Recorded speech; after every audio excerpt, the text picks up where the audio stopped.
परम पिता परमात्मा पूर्ण ब्रह्म सर्व सृष्टि रचनहार कबीर परमेश्वर जी की असीम रजा से आप सभी पुण्यात्माएं सत्संग सुनने के लिए उपस्थित हुए। जिस प्राणी के बहुत ही पुण्यक्रम पूर्व जन्म के उनके साथ होते हैं, उनको ये सु अवसर प्राप्त होता है। अन्यथा ऐसे अनमोल जीवन को ये प्राणी मनुष्य जीवन को ऐसे ही माया के जोड़ने में और सांसारिक परंपराओं को निभाने में इसी में नष्ट करके आगे महाकष्ट को प्राप्त होता है। 84 लाख प्रकार के प्राणियों के शरीरों में ना जाने कितने कष्ट उठाता है, जंगलों में भटकता है, भूखा प्यासा गर्मी सर्दी इनसे पशु पीछे पड़े रहते हैं, एक पल की चैन नहीं। जिन प्राणियों को ये मानव शरीर प्राप्त होता है, उनके ऊपर परमात्मा की विशेष श्रद्धा होती है। पिछले पुण्य कर्म बहुत ज्यादा उनके संग होते हैं। और मनुष्य जीवन प्राप्त करके जो प्राणी परमात्मा की भक्ति नहीं करते हैं, दुर्भाग्य है उन प्राणियों का। उसका कारण ये होता है कि उनको सत्संग नहीं मिलता, और सत्संग मिले बिना हमें पता नहीं चलता कि हम किस लिए जन्मे थे, हमारा मनुष्य जीवन का कर्तव्य क्या था। अन्य समाज के विचारों से हमने इतना अवश्य जान लिया कि निर्वाह के लिए हमने भरसक प्रयत्न करना चाहिए। यदि हम मेहनत प्रयत्न नहीं करेंगे तो भूखे मर जाएंगे, हमारे बच्चे नहीं पलेंगे। ये तो बात बिल्कुल सही है, लेकिन ये तो है संसार के विचार। अब हमें इस मनुष्य जीवन में यदि इतना ही कार्य करना था तो ये तो पशु पक्षी भी कर रहे हैं। मनुष्य भी अच्छी तरह प्यार से अपने बच्चों को पालते हैं। पक्षी अपने मुख में आहार लेकर आता है, अपने बच्चों को खिलाता है, अपने मुख से निकालकर बाद में स्वयं खाता है। तो हमसे भी ज्यादा लाड से प्यार से अपने बच्चों की परवरिश पक्षी भी करते हैं, और यही कर्म हम कर रहे हैं। तो मनुष्य जीवन का क्या लाभ हुआ? इतना ही कार्य नहीं था। अब सत्संग में आने से प्राणी को ज्ञान होता है कि मनुष्य जीवन का एक विशेष कार्य था। यदि वो कार्य मनुष्य जीवन प्राप्त प्राणी नहीं करता है तो उसका मनुष्य जीवन पशु के तुल्य है, पक्षियों के तुल्य है। जैसा क्रिया वो करते हैं ऐसे ही ये स्वयं कर रहा है। आप जी के ऊपर वो कृपा हुई है जो परमात्मा ने आपको मनुष्य जीवन दिया। मनुष्य जीवन के बाद फिर आपको सत्संग प्राप्त हुआ। अब इसमें थोड़ी सी सावधानी की आवश्यकता है कि एक तो आप जी ने ज्ञान पूर्ण रूप से ग्रहण करना है। परमेश्वर ने आपको ऐसे स्थान पर लाकर खड़ा कर दिया है कि शायद यो असंख्य युगों के बाद आपको ये अवसर प्राप्त हुआ होगा। ऐसे स्थान पर ऐसे ज्ञान को प्राप्ति के लिए तुम आए हो, तो इसमें बड़ी सावधानी बरतनी है। ज्ञान ध्यान से ग्रहण करना है। यह सब प्रमाण दिखाए जाते हैं। आपको पहले शिक्षित इसीलिए किया भगवान ने कि आप सदग्रंथों को स्वयं जान सकें, सत्य और असत्य का निर्णय कर सकें। अभी तक हम इसीलिए काल के जाल में फंसे रह जाते थे कि हम इन नकली और असली ज्ञान को नहीं परख पाए, क्योंकि हमें स्वयं ज्ञान नहीं था।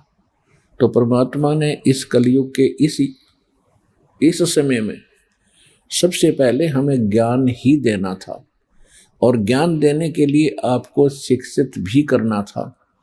तो अभी 30-40 वर्ष से उरे उरे दास देख रहा है कि कैसी बाढ़ सी आ गई शिक्षा की। छोटे छोटे 3-3 वर्ष के बच्चों को स्कूल भेजना शुरू कर देते हैं माँ बाप। तो परमात्मा की प्रेरणा है, शिक्षा से हम भगवान को पहचान सकते हैं, अन्यथा शिक्षा का कोई काम नहीं। अब परमात्मा प्राप्ति के लिए हमने असंख्य जन्म खो दिए, जंगलों में हम गए परमात्मा पाने की प्रेरणा पाकर। सारे जैसा भी हमें कोई मार्गदर्शक मिला, कोई गुरु मिला, उसके आधार से हमने भक्ति साधनाएं भी की, लेकिन हम मुक्त नहीं हुए। मनुष्य जीवन का मूल काम है जन्म और मरण से छुटकारा पाना। जब तक ये नहीं होगा तब तक आप कितनी भक्ति कर लो, जन्म और मृत्यु आपकी सदा बनी रहेगी, सदा कष्ट बने रहेंगे। पुण्य कर्म करोगे स्वर्ग चले जाओगे, पाप करोगे नरक चले जाओगे। स्वर्ग और नरक में पुण्य और पाप दोनों खाली करके फिर आप नए सिरे से पृथ्वी पर किसी पशु पक्षी या मनुष्य शरीर फिर प्राप्त कर लोगे, और उसके बाद फिर से वही पाप और पुण्य आपके इकट्ठे होना शुरू हो जाएंगे। तो ये असंख्य जन्म का ये झंझट हम झेल रहे हैं। अब ये सुअवसर प्राप्त हुआ है कि हम अब परमात्मा का ज्ञान ग्रहण करके जरा और मरण, जन्म और मरण, इनसे छुटकारा पा सकते हैं। उसके लिए एक प्रॉपर तरीका है। कोई भी कार्य हम करते हैं उसकी सफलता के लिए कुछ फार्मूले होते हैं, तो वो कंप्लीट फार्मूला इस दास के पास उपलब्ध है मोक्ष पाने का। यहाँ भी सुख, संसार में भी सुख, शारीरिक सुख, मानसिक सुख और कोई 3 ताप का कष्ट हो वो भी दूर होगा यदि श्रद्धा से भक्ति आप करोगे। तो परमात्मा के ज्ञान को और भक्ति मार्ग को पहचानने के लिए, सत्य और असत्य का निर्णय करने के लिए हमने कोई आधार मानना पड़ेगा। बगैर किसी आधार से हम सत्य और असत्य का निर्णय नहीं कर सकते। तो उसके लिए हम किस चीज को आधार माने? अभी तक जितने भी हमारे धर्म गुरु हुआ करते थे वो सभी यही कहते थे कि हम अपने जो सदग्रंथ हैं, शास्त्र हैं, वेद है, गीता है, पुराण है, इन पवित्र सदग्रंथों से हम आपको ज्ञान सुना रहे हैं। अब जैसा उन्होंने वेद और गीता और पुराणों को जाना था वो ज्ञान हमारे पास था कि हमारे धर्मगुरु ये बता रहे हैं कि वेदों में, गीता में, पुराणों में ऐसा लिखा है। उन्होंने क्या बताया था हमारे को कि ब्रह्मा विष्णु महेश और ये सभी अजरो अमर हैं, विष्णु और शंकर जी की भक्ति करनी चाहिए, ये अजन्मा है, इनके कोई माता पिता नहीं है। इन्होंने ये ज्ञान दिया था हमें वेदों का नाम लेकर कि वेदों में ऐसा लिखा है, पुराणों में ऐसा लिखा है।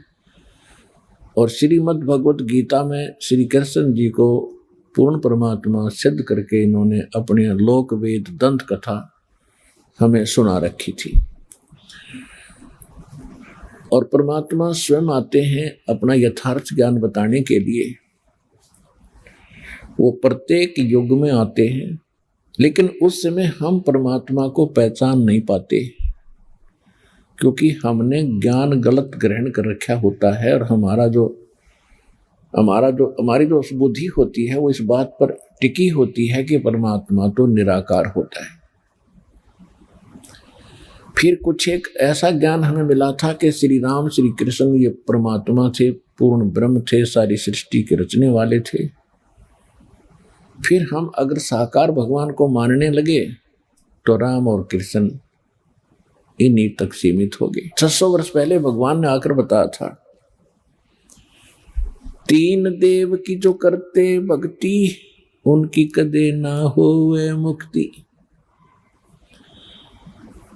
कि ब्रह्मा विष्णु महेश की जो भक्ति करते हैं उनका मोक्ष कभी नहीं हो सकता, क्योंकि ये तीनों देवता भी नाशवान हैं, और नाशवान की भक्ति करेंगे तो हम स्थिर कैसे हो सकते हैं, हमारा मोक्ष कैसे हो सकता है। कौन सा मोक्ष? श्रीमद् भगवत गीता अध्याय नंबर 18 के श्लोक नंबर 62 में कहा कि अर्जुन, तू सर्वभाव से उस परमेश्वर की शरण में जा, उसकी कृपा से तू परम शांति को और सनातन परम धाम को प्राप्त होगा। गीता अध्याय नंबर 15 के श्लोक नंबर 4 में कहा कि अर्जुन, तत्वदर्शी संत की प्राप्ति के उपरांत परमेश्वर के उस परम पद की खोज करनी चाहिए, जहां जाने के बाद साधक फिर लौटकर कभी संसार में नहीं आते, और केवल उसी परमात्मा की भक्ति कर जिसने सब ब्रह्मांडों की रचना की है। तो इससे एक तो ये सिद्ध हो गया कि गीता ज्ञान दाता से अन्य कोई भगवान है, और गीता ज्ञान देने वाला स्वयं कह रहा है कि उस परमात्मा की भक्ति करो, अन्य की नहीं करनी, और उसकी भक्ति से आप वो पद प्राप्त करोगे, वो स्थान प्राप्त करोगे कि फिर कभी जरा मरण नहीं होगा, फिर लौटकर संसार में कभी नहीं आओगे। अपने विषय में गीता ज्ञान देने वाला भगवान खुद कह रहा है कि अर्जुन, दूसरे अध्याय के 12वें श्लोक में, चौथे अध्याय के 5वें और 9वें श्लोक में, 10वें अध्याय के दूसरे श्लोक में, कि अर्जुन, तेरे और मेरे बहुत जन्म हो चुके हैं, तू नहीं जानता, मैं जानता हूं। इससे सिद्ध है कि गीता ज्ञान देने वाला भी नाशवान, तो उसके पुजारी अपनाशवान, तो वो मोक्ष नहीं हुआ जो 15वें अध्याय के 4थे श्लोक में लिखा है कि जहां जाने के बाद साधक फिर कभी लौटकर संसार में नहीं आते। 18वें अध्याय के 62वें श्लोक में क्या कि उस परमेश्वर की शरण में जा